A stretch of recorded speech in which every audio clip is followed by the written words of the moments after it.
भगवद गीता के कक्षा सत्र में हम लोग अभी कर्म योग के बारे में कर्म योग जो भगवद गीता का तीसरा अध्याय है उसके बारे में हम लोग चर्चा कर रहे थे। तो इसमें हम लोगों ने कल तक 21वां श्लोक तक कंप्लीट कर दिया है। जो लास्ट के 2 श्लोक बचे हुए हैं इस अध्याय के में हम उस अध्याय को कंप्लीट करेंगे। तो हम लोग का जो चर्चा का विषय था तो काम के बारे में पढ़ रहे थे। जो काम वासनाएं हैं वो हमारे इस जीवन में कैसे फंसा के रखते। तो आगे आज जो टॉपिक है इसमें देखेंगे कि सबसे उच्चतम श्रेष्ठ कौन है हमारे मन बुद्धि और इंद्रियों और आत्मा में। इसके बारे में हम लोग चर्चा करेंगे। तो श्लोक है तीसरा अध्याय का 42वां श्लोक को हम पढ़ते हैं।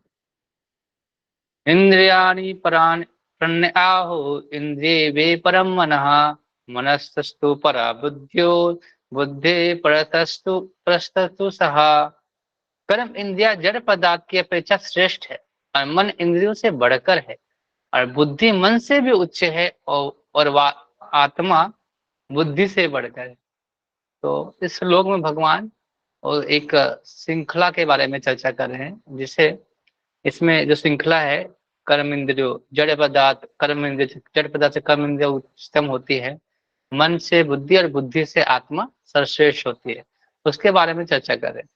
तो यहाँ पे जो बुद्धि और आत्मा के बारे में बताया, जो बुद्धि क्या करती है ना कि अगर हम बुद्धि से काम लेके अगर हम बुद्धि से कार्य लेके बुद्धि का उपयोग करके हम आत्मा के जो स्वरूप के बारे में, जो हमारा स्वरूप है उसके बारे में हम समझ सकते हैं।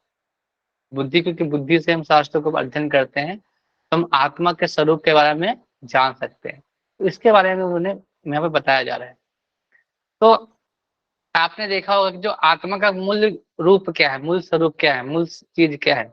आत्मा का मूल चीज क्या है? प्रेम करना, प्रेम सेवा, ये सब तो है ही आत्मा का। और ये क्या करता है? और ये प्रेम और सेवा हमेशा आत्मा का स्वरूप है, मूल स्वरूप।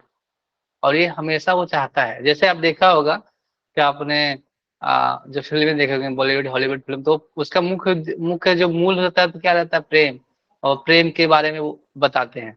जैसे कि आपने देखा होगा कि बहुत सारे लोगों को बहुत सारे लोग जैसे जीव लोग हैं, तो उनका स्वरूप ही है प्रेम करना, सेवा करना। अगर उसके पास अगर कोई नहीं भी होगा, जैसे किसी के पास अगर कोई नहीं रहता तो क्या करता है? कुत्ता पाल लेता है, कुत्ते को प्रेम करता है, उसको प्रेम करता है, उसको सेवा करता है। ऐसा है क्योंकि आत्मा का जो मूल स्वरूप वही है। दूसरा, जैसे कि किसी के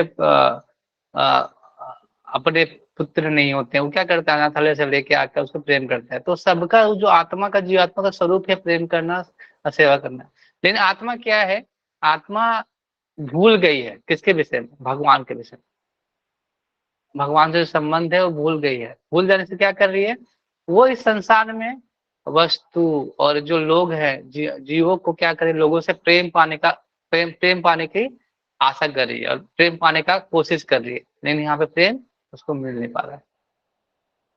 तो जो यह जो जो श्रृंखला है जड़ पदार्थ, जैसे जड़ पदार्थ शरीर हमारा जो पंच महाभूतों से बना हुआ है, उससे ऊपर होता है कर्म इंद्रिया, जो इंद्रियां हैं, जो कर्म करके इंद्रियां करते हैं वैसे।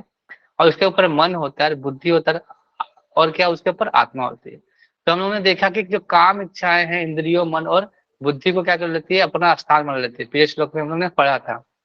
और वो क्या करती है? बुद्धि वही ऑर्डर देती है काम इच्छा को पूरा करने के लिए। और वो आ, जो मन है और कर्म इंद्रिया उसे काम को क्या करती है?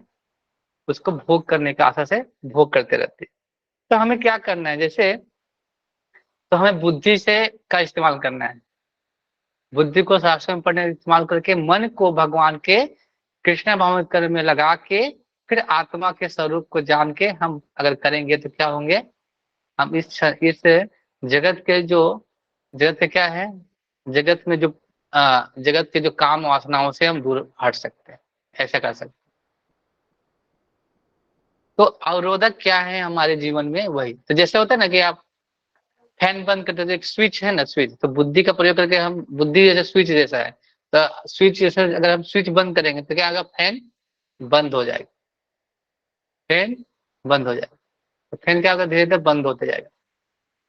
तो धीरे तो वो मन एक ही बार में बंद नहीं होगा, धीरे धीरे बंद होगा। तो वही कृष्णा भावना कर्म वैसा ही है जब हम जैसा बुद्धि का प्रयोग करते रहते हैं स्विच के जैसा, उसी प्रकार जो काम है, वासना है, जब कृष्ण भाव में जाते हैं तो क्या होता है, धीरे धीरे पंखे की भांति क्या होता है, कम होते जाता है। तो यही विधि है हमारे जो श्रृंखला में सबसे ऊपर, बुद्धि का प्रयोग करके अपनी काम वासनाओं को दूर करके आत्मा के स्वरूप को जान के भगवान के साथ संबंध जोड़ना, यही सबसे उच्चतम।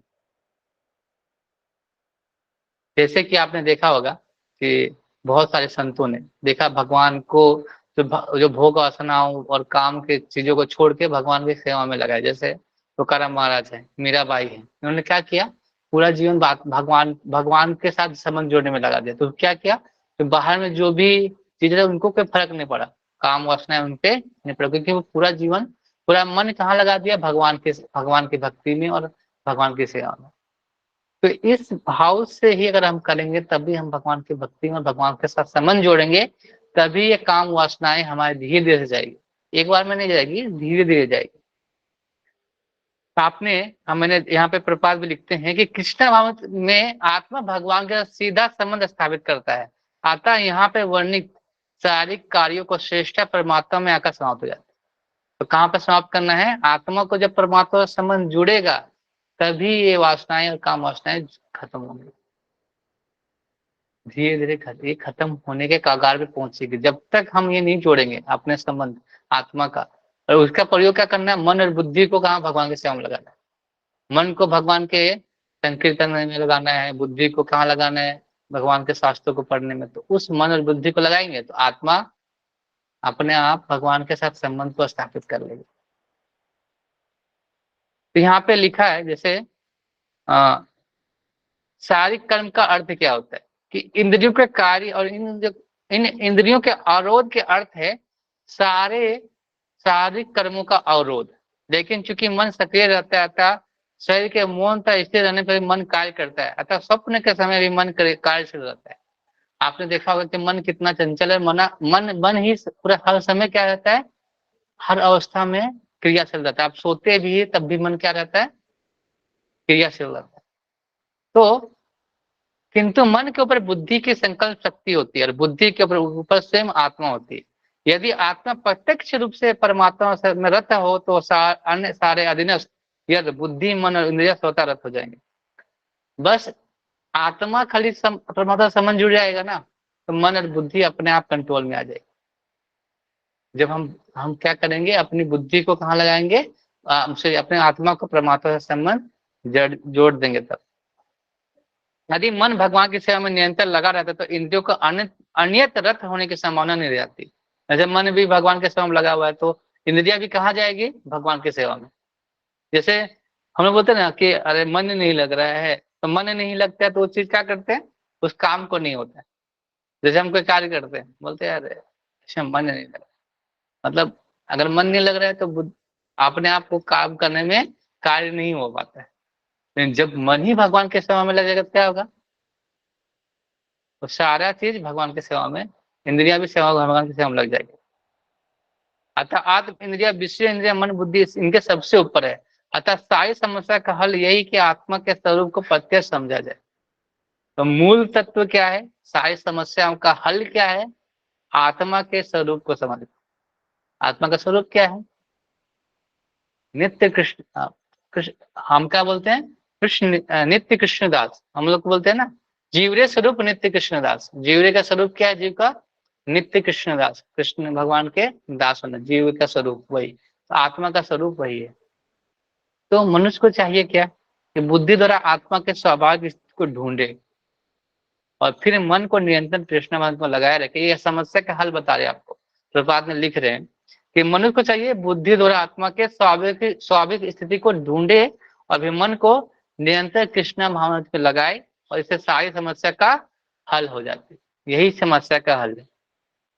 और इसी प्रकार हम अपना जीवन जो काम वासनाओं में पड़े रहते हैं उससे हम निकल सकते हैं।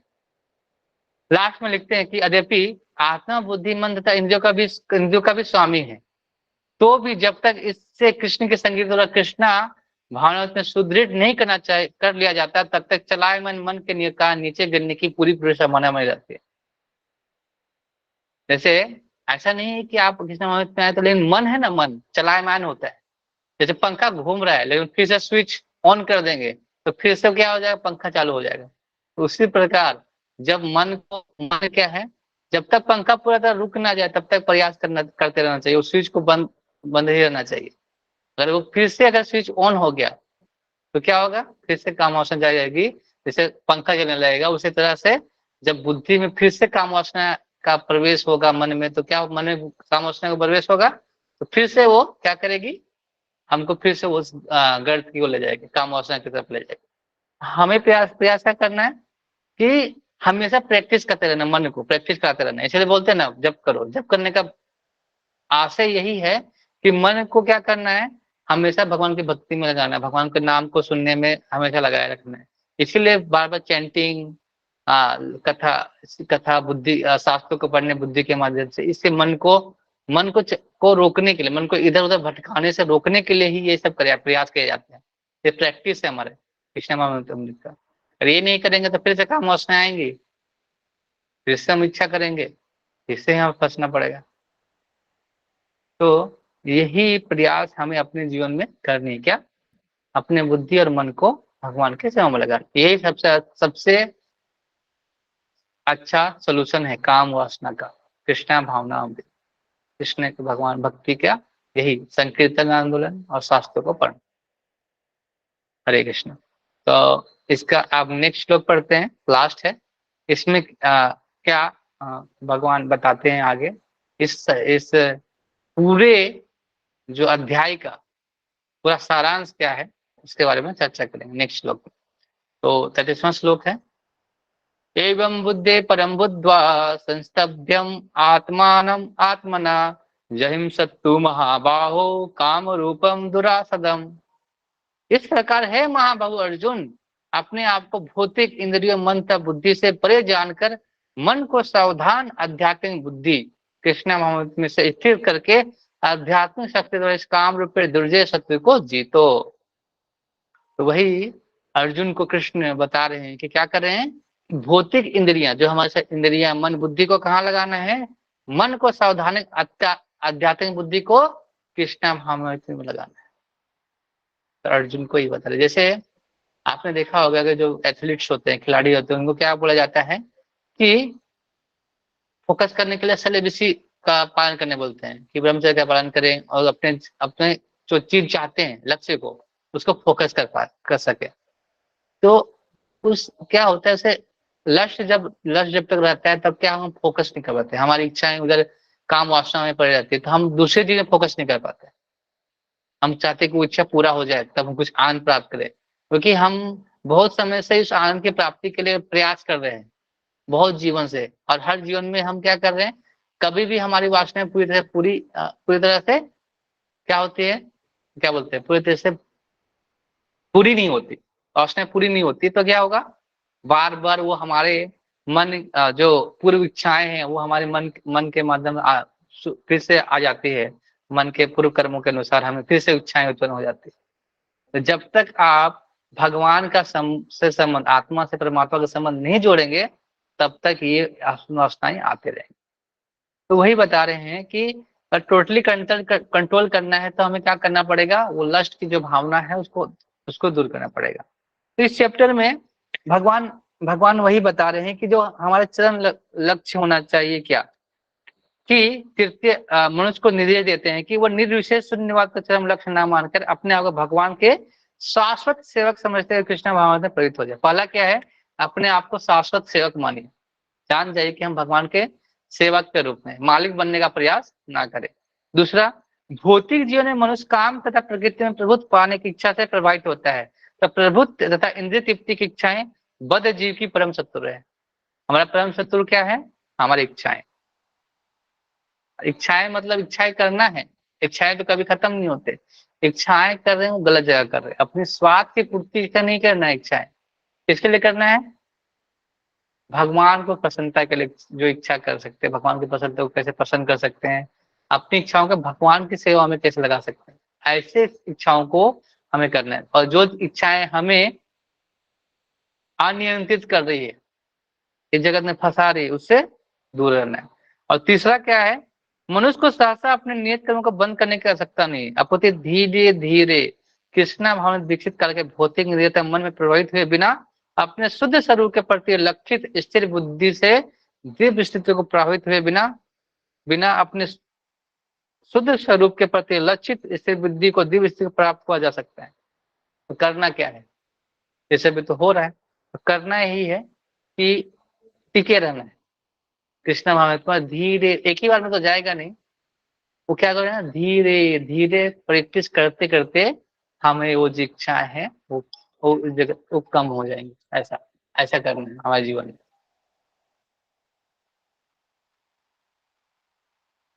तो इस अध्याय का सारांश देखिए कि संसारिक जीवन की अपरिविक्त अवस्था में दार्शनिक चिंतन यौगिक आसनों के अभ्यास से इंद्रियों को वश में करने का कृत्रिम प्रयासों से आध्यात्मिक जीवन प्राप्त करने में सहायता नहीं मिलती।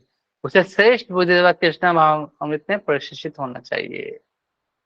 क्या होना पड़ेगा? कृष्णा भावनामृत में ट्रेंड होना पड़ेगा। हम लोग हम लोग करते हैं क्या? योग अभ्यास, ऐसे अनुलोम विलोम पूरा अभ्यास, आसन, मन को इंद्रियों को ऐसे करने के लिए शरीर को अगर हम क्या चाहते हैं, इंद्रियों को बस करने का प्रयास करते हैं, लेकिन वो नहीं हो पाता। आसनों से नहीं होगा। अगर हम आपको बोले कि 5 मिनट तक बिना कुछ सोच, बिना एकदम कुछ बोले बोले बैठे रहना है, करना है, तो कर पाएंगे? 5 मिनट कर पाएंगे? 10 मिनट नहीं पाएगा। क्योंकि हमारी मन मन कभी मना स्थिति का मना हमको मन हमें क्या करे, भगाते रहती है। तो ये जगह इस कलयुग में ये सब पॉसिबल नहीं, इंद्रियों को बस करने का जो है कि हम कृत्रिम विधि से प्रयास, कितनों भी हम आर्टिफिशियल रूप से प्रयास करें तो वो नहीं हो सकता। तो प्रयास करना पड़ेगा आध्यात्मिक रूप पे। और आध्यात्मिक रूप क्या है? कृष्णा भावनाविद को में ट्रेन होना पड़ेगा। इसीलिए कृष्ण महात्मा में ऐसा पूरा नियम है, सुबह में उठो, मंगल आरती जाओ, मंगल आरती में भगवान का दर्शन करो, भगवान के बारे में गाओ, फिर भागवतम का लेक्चर सुनो, भगवान के बारे में सुनो। ऐसे भगवान प्रभुपाद ने ऐसा क्यों दिया सिस्टम? क्योंकि आप दिन भर पूरा इंद्रियों को भगवान के सेवा में लगा सको और फिर और भी इच्छाएं आपको जीवन में आ ना सके। इसीलिए इस चीज के बारे में भगवान ने ऐसा चीज दिया है। तो भगवान को क्या जरूरत है ऐसा करने की? भगवान सॉरी, प्रपात को ऐसा देने का क्योंकि हमको ट्रेन करना चाहते हैं कृष्णा भावनामृत में प्रवृत्त करने के लिए। और यही एक विधि है। जैसे आप काम वासना रहेगी तो आप काम इच्छा है, इच्छा पूर्ण के लिए आप काम क्या करेंगे? कर्म करेंगे। उस कर्म मुक्त करने के लिए भी क्या करना पड़ेगा? कृष्णा भाव कर्म करना पड़ेगा। अगर अगर आप काम वासना रहेगी तो फिर से आना पड़ेगा जगत में ना, फिर कर्म करना पड़ेगा, इच्छाओं को पूरा करना पड़ेगा। फिर कर्म से मुक्त होने के लिए भी कृष्णा भाव कर्म करना पड़ेगा। तो अगर अगर आप यहाँ पे इस अध्याय में भगवान ने बताया है कि कैसे कर्म करना चाहिए, कहाँ कर्म करना चाहिए और कौन से कर्म को करना चाहिए, भगवान ने इस अध्याय में बताया है। और भगवान ने बताया कि कौन से लोगों को अनुसरण करके जो कर्म कर रहे हैं, श्रेष्ठ लोग कैसे कर्मों को कर रहे हैं और काम वासना को कैसे हम कंट्रोल ला सकते हैं, उसकी विधि भगवान ने इस अध्याय में बताई है। और इस विधि को बताने का मुख्य कारण था कि हमें भी वो जानते थे कि आने वाली जो अ, जीव हैं कलयुग में तो ऐसी ऐसी परिस्थितियों में पड़ेंगे। तो इसीलिए भगवान ने ये सारी चीजें क्या दे दी? पहले ही अर्जुन के माध्यम से हमें इस गीता के अध्याय में दे दी। तो भगवान देखिए, हमें भगवान ने पहले ही सारा इलाज बताया है। तो जो हमको रोग है, काम काम वासना का रोग है, उसके रोग के बारे में भगवान ने सारा कुछ हमें इस अध्याय में और गीता के माध्यम में बता दिया है। बस हमें क्या करना है? उस दवा को लेना है। हरे कृष्णा। किसी का कोई सवाल है?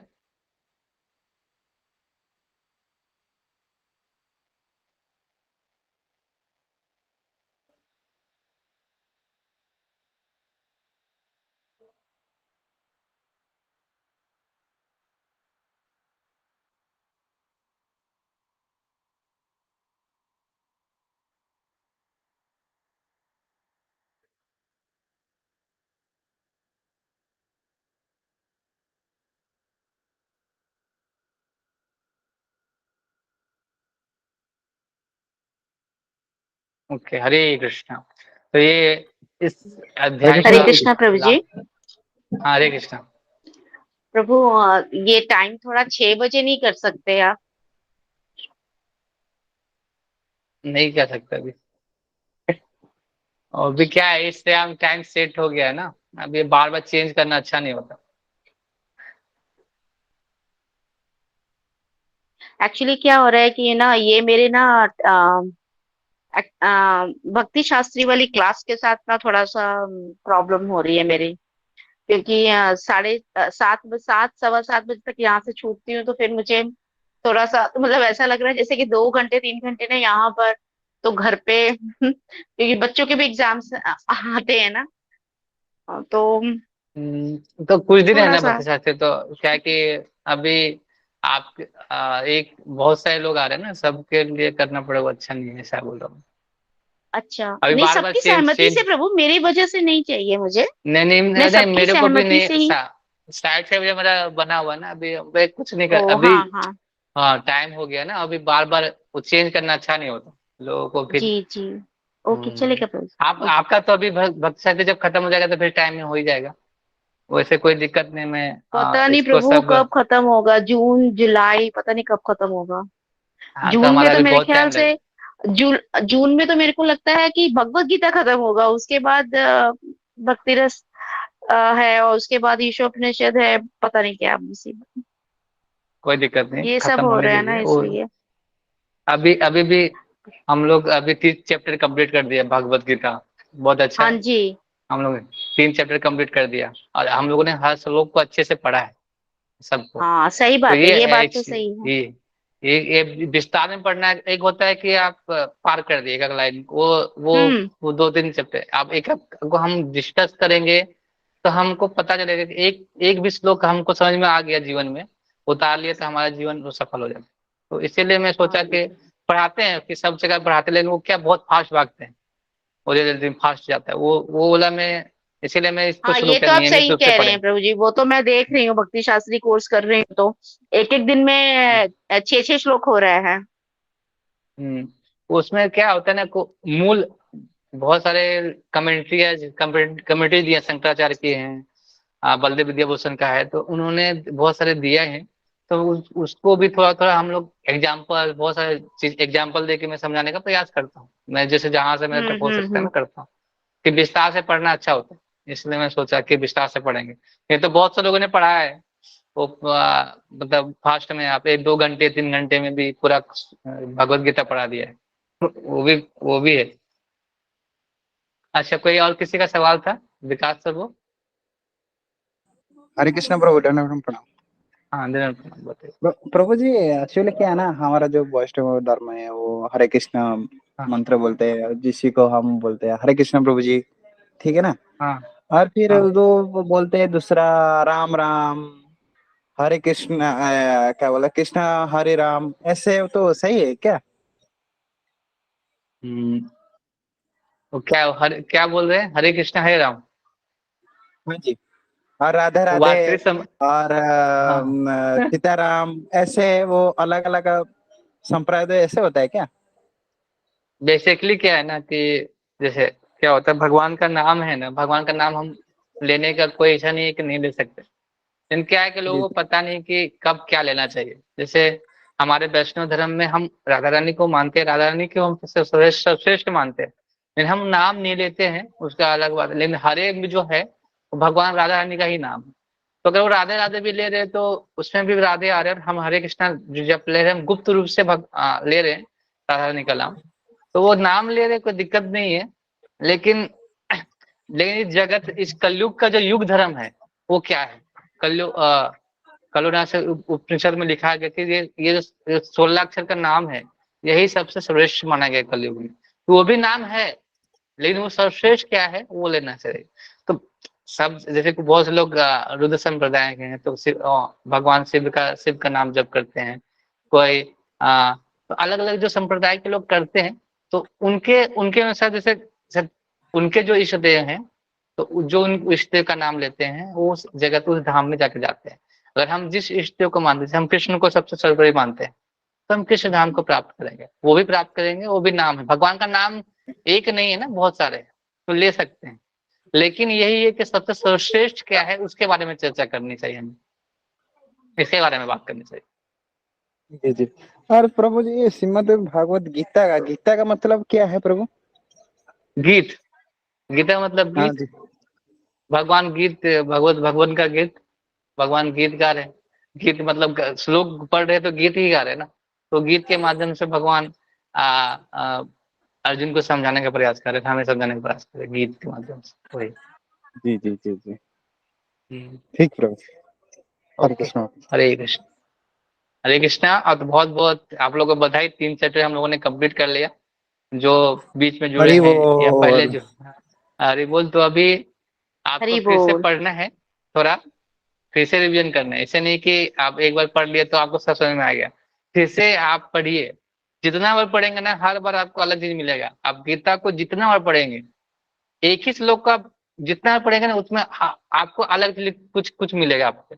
इसलिए गीता को, गीता ऐसा चीज है, कोई भी शास्त्र है, उसका जो मर्म है ना वो हमेशा आपको हर बार आनंद देने का प्रयास करेगा। आप अगर, मैंने महसूस किया है कि अगर आपको कोई, अगर कुछ नहीं मिल रहा है, सवाल का आंसर नहीं मिल रहा है, तो कभी आप गीता खोल के कोई भी एक श्लोक उठा के पढ़ेंगे ना, वो आपको बराबर आंसर मिलता है।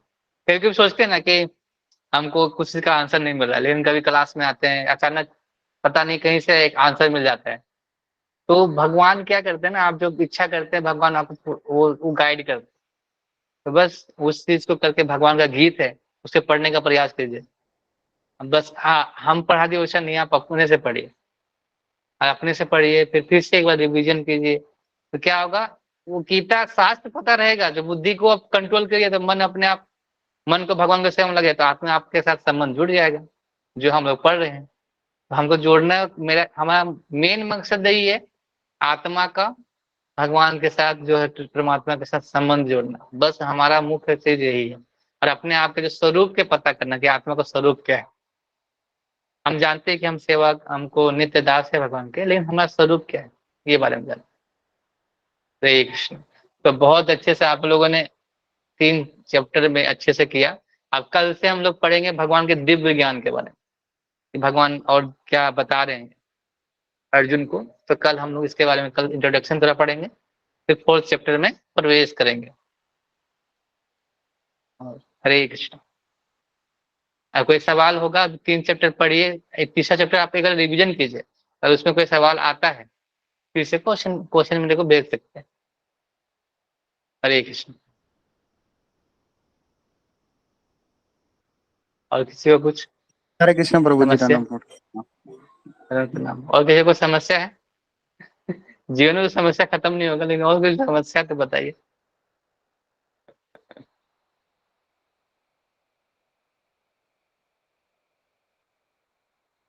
ओके। हरे कृष्ण। हरे कृष्ण कृष्ण कृष्ण हरे हरे, हरे राम राम राम हरे हरे। श्रीमद् भगवद गीता की जय, श्रील प्रपाद की जय, समेत भक्त बिंद की जय। और सारे समस्याओं का सलूशन क्या है? हरि नाम संकीर्तन। तो उसका जप करते रहिए और समस्या का हल मिलता रहेगा। हरे कृष्ण। हरि बोल। श्रेष्ठ प्रभु की जय। हरे कृष्ण। हरे कृष्ण।